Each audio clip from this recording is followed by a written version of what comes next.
కొనుగోలు జరుగుతూ ఉంది.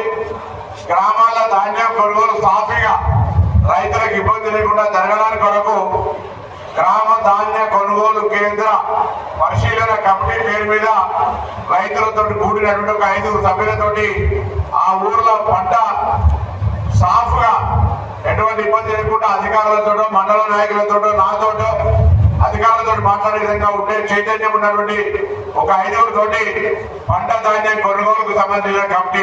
ఎప్పుడు కూడా గ్రామంలో ఏదైనా త్రాగునీటి సమస్య వస్తే దానికి కూడా ఒక 5 తోటి కమిటీ వేసుకొని కాలుష్యం వస్తా ఉంది. పచ్చదనం ఉంటే ఊర్లో అయితే టెంపరేచర్ కూడా పెరిగేది. హుస్నాబాద్ నియోజకవర్గం రాష్ట్రంలోనే పచ్చదనంతో నెంబర్ 1 ఉండాలని, అందరి ఆరోగ్యాలు బాగుండాలని, అదేవిధంగా కొంత ప్రతి ఒక్కరు కూడా చెట్టు పెట్టాలనే విధంగా నర్సరీలలో, మీ ఊర్లో నర్సరీలలో అన్ని రకాల చెట్లు పెంచిపోయండి. ప్రతి ఒక్కరు మొక్క నాటే విధంగా స్కూల్ స్టార్ట్ అయితే వచ్చే నెల అందరూ స్కూళ్ళలో ఉన్న ప్రాబ్లమ్స్ త్రాగునీటిలో, టాయిలెట్స్ లో, కిచెన్ లో, డైనింగ్ టేబుల్ లో, స్పోర్ట్స్ ఇష్యూల్లో నేను పరిష్కారం చేస్తా. టీచర్ల నియామకం కూడా చేపిస్తా. అడిషనల్ రూమ్లన్నీ కూడా కట్టించుకుందాం. కానీ పాఠశాలలలో ప్రిప్రైమరీ స్కూల్స్ కూడా వచ్చాయి.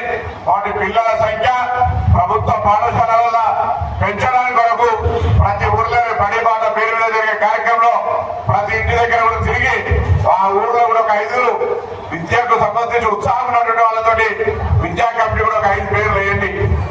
ఇందిరమ్మ ఇండ్లను కూడా తొందరగా పూర్తి చేసే విధంగా మరి కార్యాచరణ తీసుకోవాలని నేను సందర్భంగా కోరుతా ఉన్నా. మీ గ్రామ సమస్యలు లేకుండా చూసే బాధ్యత నేను చేస్తాను.